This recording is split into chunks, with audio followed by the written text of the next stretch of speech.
Bismillahirrahmanirrahim. Assalamualaikum warahmatullahi wabarakatuh. Waalaikumsalam warahmatullahi wabarakatuh. Iya, pura ya. Oke, assalamualaikum ke bapak-bapak mah setelah iya.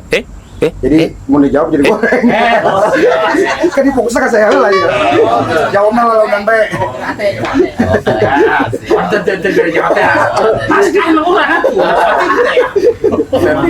Ya orang assalamualaikum ke pemirsa. Sutradara saya sih. Diomelan dia. Oke, penonton bingung lah, itu yang nggak jawab sih. Pakai pecina. Nah, begitu tadi ah. Satu pantas bu. Oh iya, ketua. Mantu rambut. Boleh dijawab. Dijawab, jawabnya guys. Jawab teh. Oke. Bismillahirrahmanirrahim. Assalamualaikum warahmatullahi wabarakatuh. Saya Salim Samsudin, Ketua Lembaga Pemberdayaan Masyarakat Kelurahan Ciketing Udik. Pada malam hari ini, setelah sholat tarawih, saya kedatangan tamu-tamu agung dari Kelurahan Ciketing Udik, yaitu para pengurus MUI Kelurahan Ciketing Udik. Assalamualaikum para Ustadz. Alhamdulillah, sehat-sehat semua. Alhamdulillah. Maksud dan tujuan Ustadz hadir ke ngabuburit bareng LPM ini boleh disampaikan, Ketua. Assalamualaikum warahmatullahi wabarakatuh. Waalaikumsalam. Alhamdulillah, segala puji bagi Allah Subhanahu wa Ta'ala atas segala nikmatnya yang telah dianugerahkan kepada kita di bulan Ramadan yang penuh barokah ini.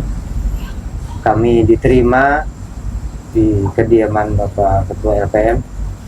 Sengaja yang pertama, maksud kami tujuan ke sini sama-sama pengurus ingin bersilaturahmi, sekaligus memaparkan progres kegiatan MUI Kelurahan Ciketing Udik sesuai dengan program yang telah kita rencanakan di dalam rapat kerja, yang alhamdulillah secara garis besar program kita sudah berjalan lancar. Amin. Sampai saat ini, dan tetap kami juga datang ke sini mohon ke depan untuk disupport dan didukung segala sesuatunya oleh Bapak Ketua dan juga seluruh pengurus MUI, dengan harapan program itu bisa berjalan baik ke depannya sesuai dengan rencana kita, di mana yang paling pokok tugas Majelis Ulama di Kelurahan Ciketing Udik ini adalah mengayomi masyarakat, baik dari lapisan manapun di masyarakat Kelurahan Ciketing Udik, dalam hal permasalahan-permasalahan yang berkaitan dengan masalah-masalah keagamaan dan sosial kemasyarakatan. Terima kasih Pak Ustadz. Tadi disampaikan tujuannya datang ke ngabuburit bareng LPM ini. Nah, sebelum kita ngobrol selesai nih Ustadz Ya. Masyarakat Kelurahan Ciketing Udik mungkin masih banyak yang belum paham tentang keberadaan MUI.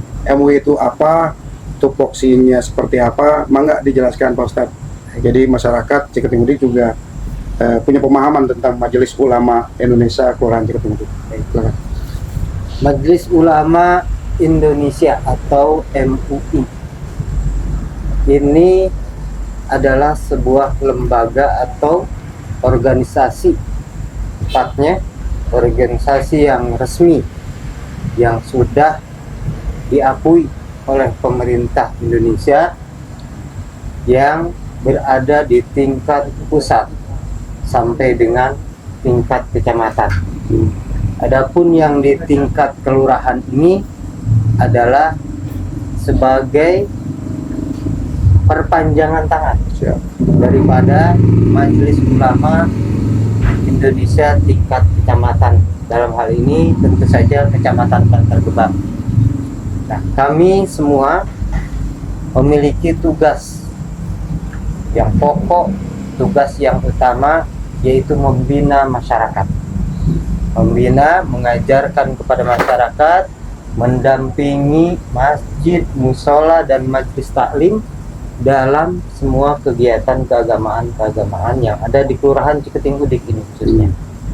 Sehingga apapun permasalahan yang terjadi yang berkaitan dengan kemajuan keagamaan di Kelurahan Ciketing Udik tentu saja menjadi tanggung jawab kami sebagai pengurus Majelis Ulama di tingkat kelurahan Ciketing. Tadi disampaikan oleh ketua ya. Ya. Pemirsa, ini sekaligus perkenalan. Mohon maaf tadi lupa, sebelumnya harusnya perkenalan dulu. Beliau Haji Wahyudin LC Ya. selaku ketua MUI terpilih masa bakti 2024 sampai 2029. 2023 2023 sampai 2028. Iya. Alhamdulillah masih muda, umurnya baru 46 tahun. Luar biasa, Kelurahan Ciketing Udik dipimpin oleh alim ulamanya pun masih bisa dibilang muda. Tadi disampaikan bahwa MUI ini kepanjangan tangan dari MUI pusat yang ada di pusat ya.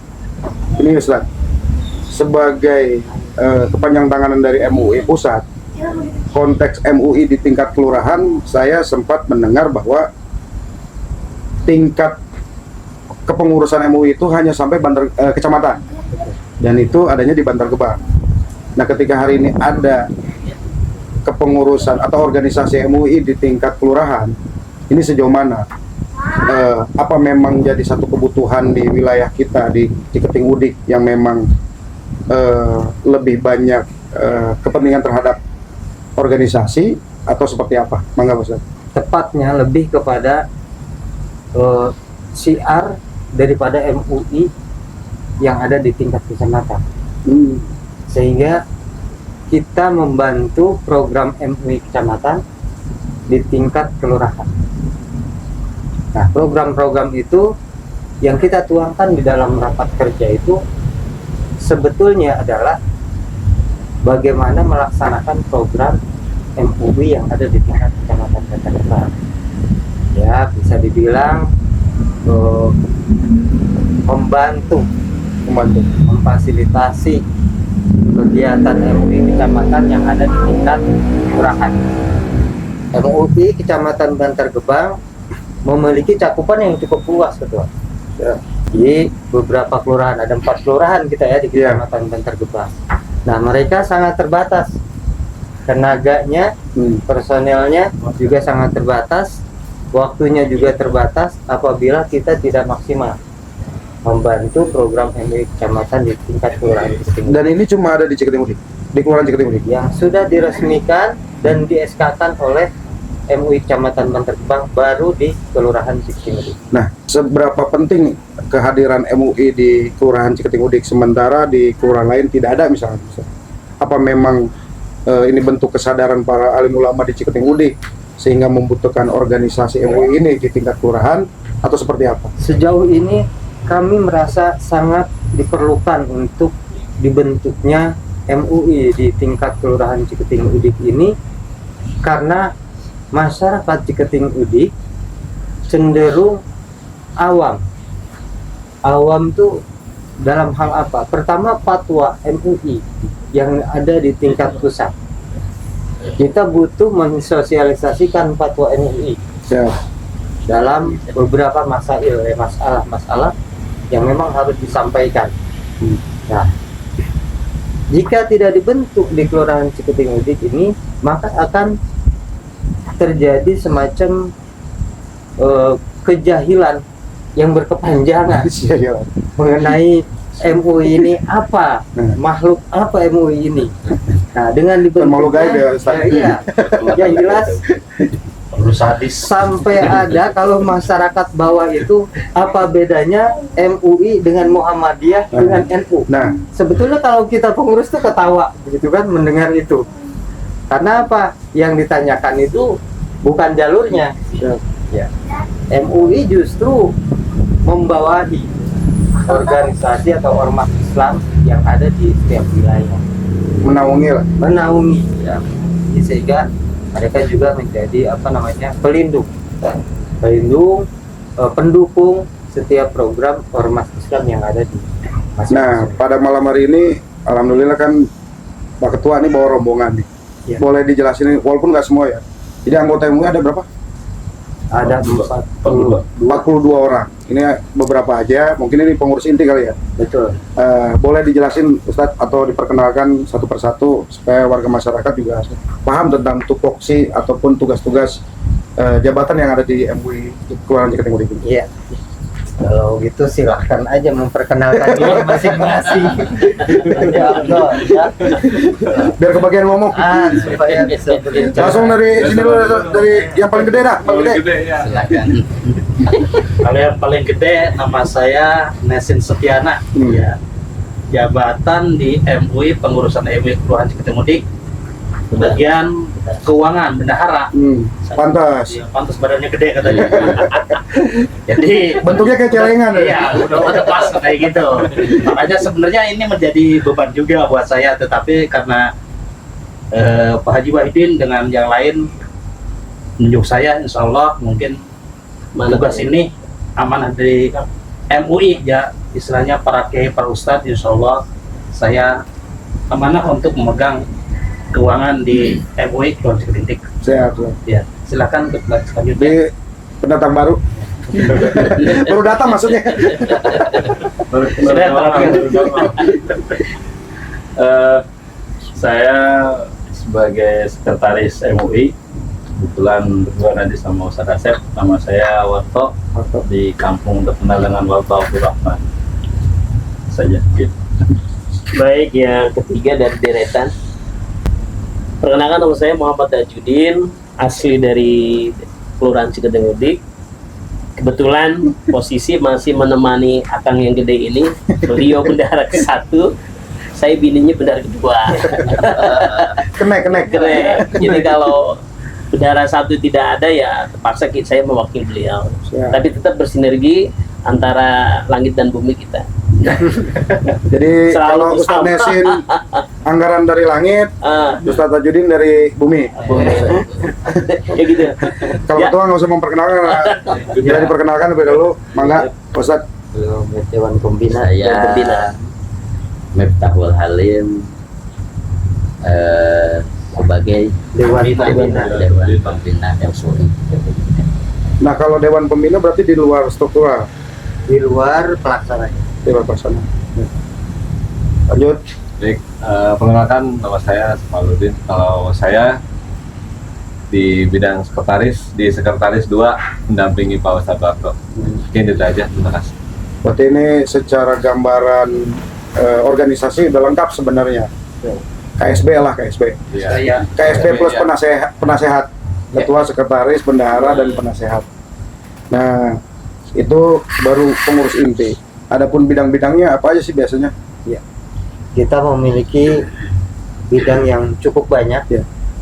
Untuk itu jika masyarakat mau ngeh atau mau peduli dengan bidang ini, maka ini akan sangat penting betul diketahui dan bisa menjadi manfaat yang cukup banyak buat masyarakat. Karena segala sesuatunya bisa kembali ke bidang-bidang ini. Masalahan masyarakat nanti yang ada kaitannya dengan bidang ini, nah bidang inilah nanti yang akan bertanggung jawab sepenuhnya dari MUI untuk mengatasi berbagai macam permasalahan.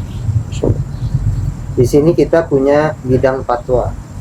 Nah, di bidang fatwa ini terdiri dari 5 orang. Fatwa tuh. Bidang fatwa. Selanjutnya bidang Ada juga bidang pendidikan, kemudian bidang dakwah, bidang dakwah, dan juga bidang ukhuwah Islamiyah, ya, dan juga hubungan antar umat beragama. Kemudian kita punya bidang pemberdayaan ekonomi umat, dan juga bidang pemberdayaan perempuan dan juga perlindungan keluarga. Ada juga yang canggih ini bidang informatika di MUI. informatika. Baru tuh berarti bidang. Ini sudah lama ada, cuman untuk di Ciketingudik bidang informatika ini baru tahun ini kita masukkan. Nah, jadi pengurusnya sudah ada semua di setiap bidang. Sudah ada. Sudah. Karena memang sudah dilantik kemarin. Iya. Betul. Nah, kantornya sendiri nih. Kan kalau orang mau ngadu nih, kan harus jelas nih pengaduannya kemana, atau punya nomor kontak yang bisa dihubungi. Jadi kalau misalkan ada keluhan, Basecamp belum ada kan? basecamp belum ada. Belum ada. Kalau nomor kontak Untuk bisa. sementara ini di Pak Ustadz Warto. Ustadz Warto. Sekretariatnya. Karena dia sekretaris, jadi Ya. sekretariat rumahnya. Iya, sekretariat. Multifungsi ya. Jadi punya beban kesekretariatan berarti. Nah, emang ngomong-ngomong istilahnya Pak Ketua tadi berbicara untuk tempat. Sebut Jayung. Iya, ini kayaknya lebih enak lagi sekali ngomong ya. Iya. Iya. Jadi atas perusahaan pengurus inti kan selama ini gedung LPM yang di dekat samping puskes kan kosong ya. Nah, Itu bagaimana untuk dijadikan base camp atau sekretariat di situ? terkait gedung itu memang waktu zaman kepengurusan dahulu itu kita berikan ke MUI ya. Ya. Kebetulan kemarin dipinjam, statusnya itu lagi dipinjam oleh puskesmas karena terkait memang ada kebutuhan ruangan tambahan. Makanya nanti kita evaluasi kembali lah terkait tempat itu, apa masih dibutuhkan di puskesmas atau seperti apa. Mungkin kalau menurut saya, kalau memang itu pada akhirnya dipakai, dipinjamnya berkelanjutan, lebih ideal menurut saya MUI pun punya sekretariat di komplek kelurahan. Jadi bentuk sinergi antara stakeholder yang ada di Ciketing Udik itu ya terpusat di komplek kelurahan. Nanti tinggal koordinasi dengan lurah, mungkin ada ruangan yang bisa dimanfaatkan, insya Allah bisa jadi sekretariat MUI. Gitu kali ya. Terus terkait dengan tadi sedikit saya lihat atau saya dengar paparan dari Ketua MUI terkait dengan bidang-bidang. Selama ini masyarakat karena memang belum memahami bahwa ada MUI dan harusnya jadi ruang solusi bagaimana permasalahan-permasalahan terkait dengan keagamaan, terkait bahkan tadi ada unsur bidang ekonomi dan sebagainya gitu. Nah, hal-hal seperti ini memang harus lebih disosialisasikan ke masyarakat bahwa ruang MUI itu bukan hanya ruang ngisi pengajian, jadi ruang organisasi terkait dengan keagamaan di Kelurahan Ciketing Udik ini lebih menyeluruh, bahkan bidang-bidangnya pun lebih lengkap dibanding sebelumnya. Yang terjadi selama ini di masyarakat kita, ketika ada permasalahan larinya ke RT, larinya ke RW, bahkan ke Bimaspol ataupun Babinsa. Nah, kan nggak jadi masalah sebenarnya ketika memang RT RW-nya ataupun Babinsa maupun Bimaspolnya bisa memberikan solusi. Tapi alangkah baiknya ketika hadir organisasi MUI di Kelurahan Ciketing Udik ini bisa membawa solusi yang lebih baik terhadap keberlangsungan kenyamanan kita sebagai masyarakat di Kelurahan Ciketing Udik. Gitu bukan, Kiai? Nah, maka dari itu mangga disosialisasikan apa aja sih yang bisa ditampung nih masalah atau yang bisa jadi solusi.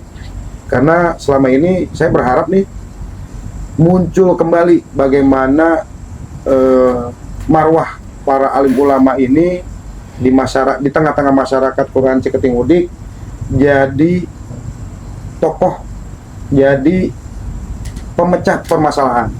Karena kalau ulama jadi acuan, insya Allah apa bahasanya, yang lainnya gopur gitu dah. Itulah, pokoknya itulah.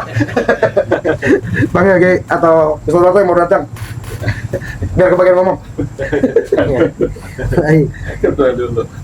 Ini terkait dengan permasalahan di masyarakat, terutama di akhir-akhir ini yang sering kita dengar, yaitu masalah media sosial. Media sosial ini menimbulkan, di samping manfaatnya yang cukup banyak, juga menimbulkan permasalahan yang besar, bahkan sampai bisa menghancurkan sebuah rumah tangga. Nah, MUI hadir bisa memberikan solusi bagaimana permasalahan rumah tangga yang terjadi itu harusnya diselesaikan.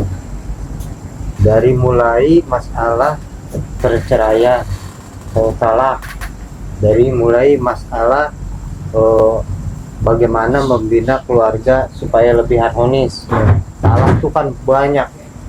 Saya juga beberapa waktu yang lalu mendapati keluhan semacam itu, Pak Ketua. Jadi ada yang datang ke saya 2 kali talak, gimana katanya, apa hukumnya, apakah harus akad lagi dan lain sebagainya. Ini hanya ke Bimaspol nggak bisa jawab tuh Bimaspol. Nah, kalau di Maspol saya rasa tugasnya kalau ditanya kayak begitu, ayo saya bawa, paling di bawah. Nah, Bimaspol juga harus paham tuh, bawanya ke MUI harusnya. Nanti kalau solusinya harus ke KUA, nanti MUI kasih arahan ke KUA. Kalau misalnya solusinya harus dengan cara mengajukan gugatan, maka MUI pun akan mengarahkan seperti itu. Itu Berarti dalam satu masalah. Izin, Oke. Jadi karena kaitan tadi media sosial, udah buka akun berarti? Ada akun ya MUI Keluarga Timur? Belum. Belum. Kebetulan belum. Nah, ini Proses. harus proses ke situ tuh. Jadi kalau kadang kita punya masalah nih, buat berhadapan dengan para kiai juga mungkin agak malu misalnya atau seperti apa. Mungkin kalau ada Ruang di medsos. pusat aduan lah Iya. kaitan dengan permasalahan-permasalahan di masyarakat kita nih, dibuka Call ruang center. itu apa Call center. call center mah mahal, bayar pulsa. Curhat dong. Ada- tanya doang. Ada ruang, ada wadah untuk curhat dan lain sebagainya yang tadi disampaikan. Ini lebih nyaman lagi. Jadi dengan sendirinya memang apalagi tadi disampaikan oleh Kiai, sudah kemajuan zaman ya. Dua pisau punya 2 belah mata, ya itulah. Pokoknya itulah. Gitu, ya. Alangkah baiknya kita di media sosial pun, ketika MUI hadir di media sosial ini, jadi ruang untuk penyeimbang yang negatif-negatif tadi. Begitu kali.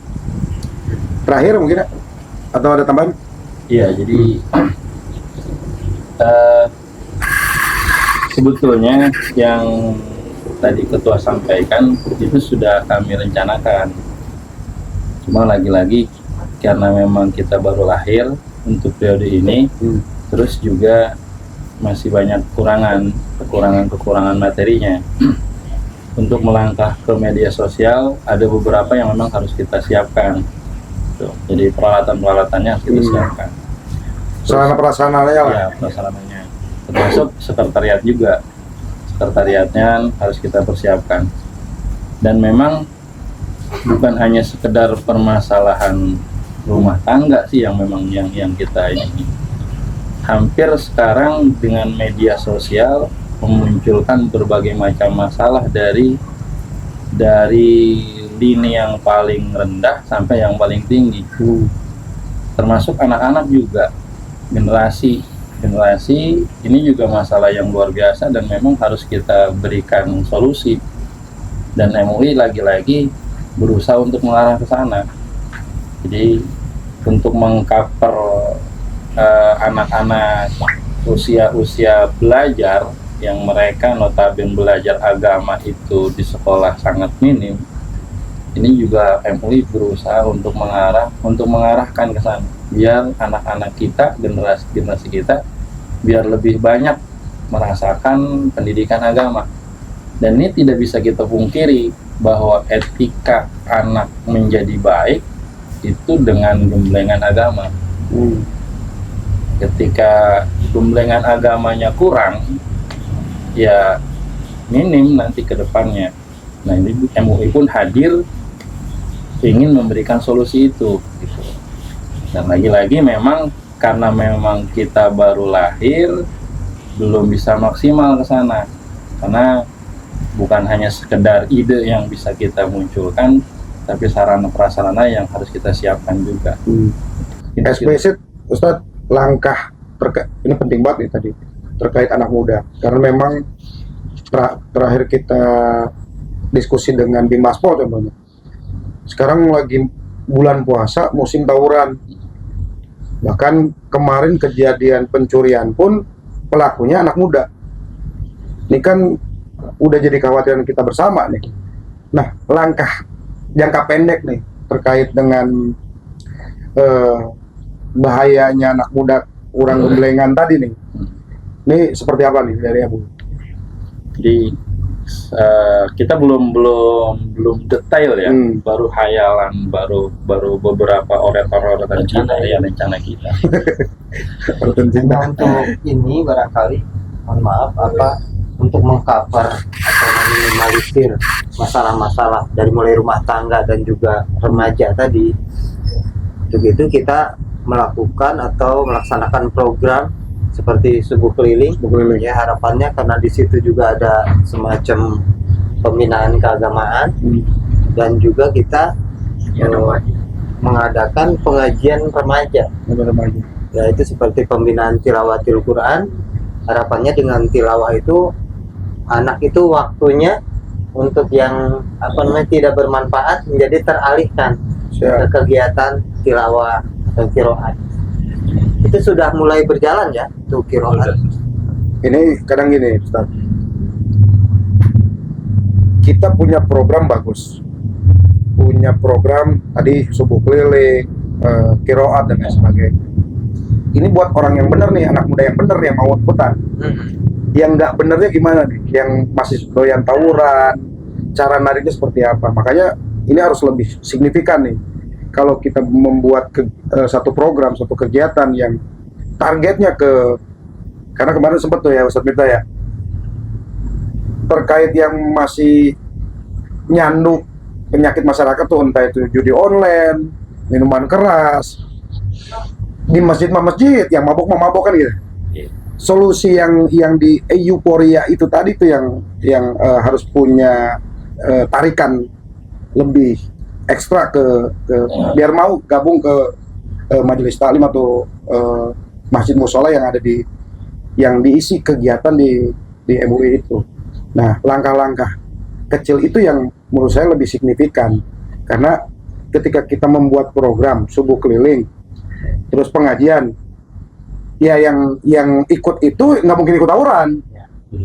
Nah, yang masih ikut tawuran nih, bagaimana kita tarik ke situ gitu? Harapannya justru ini menjadi daya tarik buat mereka yang memang yang tadinya belum senang dengan qiraat, mau belajar qiraat, yang tadinya tidak mengenal sholat subuh ke masjid, anak muda mulai, karena ada hadroh juga kita di masjid, mungkin tertarik untuk ke masjid, sehingga harapannya bisa ya kalau mengurangi lah paling tidak aktivitas mereka yang negatif itu di luar. Jadi lambat laun bisa ada perubahan.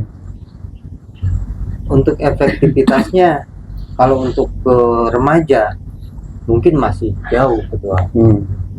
Tapi ini hanya sebagai dakwah dan upaya ikhtiar kita agar menciarkan Islam, sehingga dengan siar itu mengurangi lah. Terakhir ketua MUI terkait dengan bulan suci Ramadan dan menjelang Idul Fitri besok, ini kan ada satu tradisi di kita terkait dengan ziarah makam. Biasanya kalau Idul Fitri atau sebelum bulan puasa itu kan ada ziarah makam tuh, ya kan? Bahasa nyekar, ngembang cek Jumat Ciketing mah. Orang kembang. Nah, ini tradisi baik atau seperti apa? Karena banyak gambaran juga, titipan pertanyaan terkait itu. Bahkan di keluarga kecil saya ini, karena curhat sedikit nih, di keluarga besar saya setiap lebaran itu bawa makanan nih, ke makam itu bawa makanan. Jadi setelah berdoa, zikir dan lain sebagainya, itu makan bareng di makam tuh. Nah, tradisi-tradisi ini seperti apa gambaran terkait dengan tradisi yang ada di kita nih? Kalau pecel lele mah beda. Ini Pak Ustadz Warta juga bisa jawab. Pecel lele masih inget pecel lele. Karena suka bawa kakak juga Suka bawa kakak, nih Mas Ustadz juga sering bawa nih. Dulu saya kecil kita Jabatannya soalnya sebagai Sekretaris. sekretaris, kemudian juga Backgroundnya. bidangnya itu. Bidangnya itu. Iya. Ahlinya Jadi tradisi itu tradisi bagus. Cuma memang yang harus kita kasih pengetahuan. Jadi masyarakat kita berziarahnya dengan tata cara yang benar, itu yang harus kita arahkan.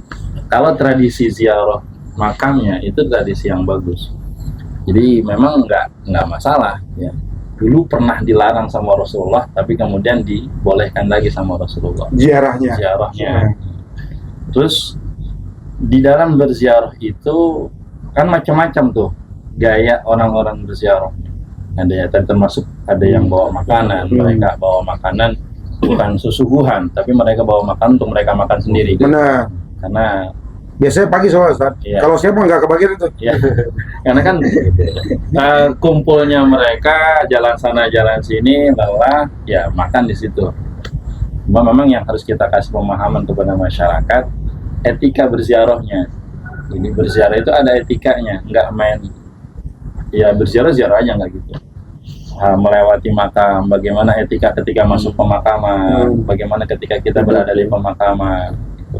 Nah ini yang mungkin bagian dari tugas MUI untuk memberikan kecerdasan dalam etika berziarah. Jadi berziarahnya sih udah nggak masalah, dan itu budaya yang bagus yang memang harus kita lestarikan. Tinggal nanti pemahaman kita sebagai MUI-nya memberikan pemahaman ilmu bagaimana berziarah yang benar. Sedikit Ustaz. Tadi ziarahnya yang benar itu seperti apa? Etikanya seperti apa? Ya, diantaranya ketika kita masuk ke area pemakaman, kita disuruh mengucap salam. Ya, mengucap salam. Terus jangan melangkah menginjak-injak makam. Atau duduk? Apalagi duduk.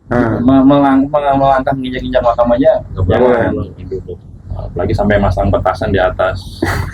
ada polisi itu Masih ada ya? ada. Itu kan harus diluruskan. Ya. Diluruskan.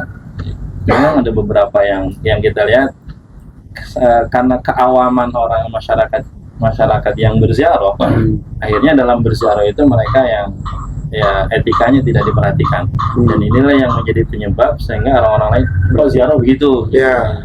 Jadi ada nilai negatif dalam berziarah.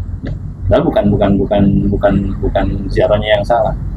Terus yang kedua, berziarah itu ada nilai silaturahim. Ada nilai silaturahim. Bukan hanya silaturahim kita yang masih hidup gitu kan. Silaturahim kita yang meninggal juga bersilaturahim. Karena dengan kita berziarah kan hikmahnya kita bisa melihat masa depan kita, sehingga mengingatkan kita bahwa besok kita masih tua. Jadi pulang berziarah itu menyadarkan kita supaya kita harus siap-siap bahwa kita nanti akan kembali ke sana. Hikmah silaturahimnya? Hikmah silaturahimnya ketika kita berziarah ke makam keluarga kita, itu kan ada hadis yang berbunyi ketika kita mengucap salam kepada ahli kubur, mereka akan balik mengucapkan salam kepada kita. Menjawab. Berarti kan ada ketersambungan antara yang masih hidup dengan yang sudah meninggal dunia. Ketika kita berziarah kepada mereka, sekalipun mereka sudah meninggal dunia, berarti ada nilai silaturahim di situ. Ya, hikmah silaturahmi kan kalau nggak salah ngegampangin rezeki dah, memanjangkan umur, rezeki. Buat kita doang berarti tuh. Ya. Kalau yang udah meninggal, gimana panjang umurnya udah meninggal? Itu pahalanya. Pahalanya. Dari sisi pahalanya berarti ya. Dari sisi pahalanya. Jangankan begitu, kita membawa air terus ditumpahin ke kuburan, itu jadi pahala. Itu jadi pahala. Dan apalagi membaca hadroh, apalagi membaca yasin, membaca doa, itu sangat pahalanya, sangat emang ditunggu-tunggu sama ahli kubur. Nah, terkait menabur bunga, bagus menabur bunga selagi bunga itu masih belum kering. Selama bunga itu masih basah, maka menjadi pengampunan bagi si mayit. Jadi pengampunan bagi mayit. Nah, makanya haram diambil bunga di atas makam, di atas kuburan, karena itu manfaatnya bagi mayit. Seperti itu. Tambahan dari Pak Kiai terkait yang menabur bunga. Terkait nabur bunga, saya akan sedikit menambahkan bahwa ada satu keterangan satu saat Nabi kita Muhammad Shallallahu Alaihi Wasallam melewati sebuah pemakaman, kemudian beliau mendengar. Kalau kita nggak mendengar, kalau beliau dikasih pendengaran oleh Allah Subhanahu Wa Taala, sedang ada mayat di dalam kubur yang sedang disiksa. Maka oleh sebab itu akhirnya Nabi mengambil ranting yang masih basah, pelepah kurma, kemudian ditancapkan di makam tersebut. Nah, dengan ditancapkannya di makam tersebut, maka wasilahnya pelepah kurma yang basah tadi akan meringankan siksa orang yang di dalam kubur tersebut sehingga sampai kering pelepah kurma. Itu adalah contoh atau yang dicontohkan oleh Nabi sehingga tafaul kemudian sampai ke bunga pun seperti yang disampaikan oleh kita. Berarti bagian pada sunnah ya. Karena memang sudah dicontohkan oleh Sebagaimana itu rekomendasi di dalam kitab Fathul Mu'in bab itu. Oke, luar biasa. Nih obrol niatnya serius. Emang serius terus jadinya. Karena memang kembali kami di kelembagaan juga berharap dengan hadirnya Majelis Ulama Indonesia di Kelurahan Ciketingudik ini membawa manfaat bagi umat muslim di Kelurahan Ciketingudik. Saya tutup, kurang lebihnya mohon maaf. Wabillahi taufiq wal hidayah. Wassalamualaikum warahmatullahi wabarakatuh. Waalaikumsalam. Di dijawab.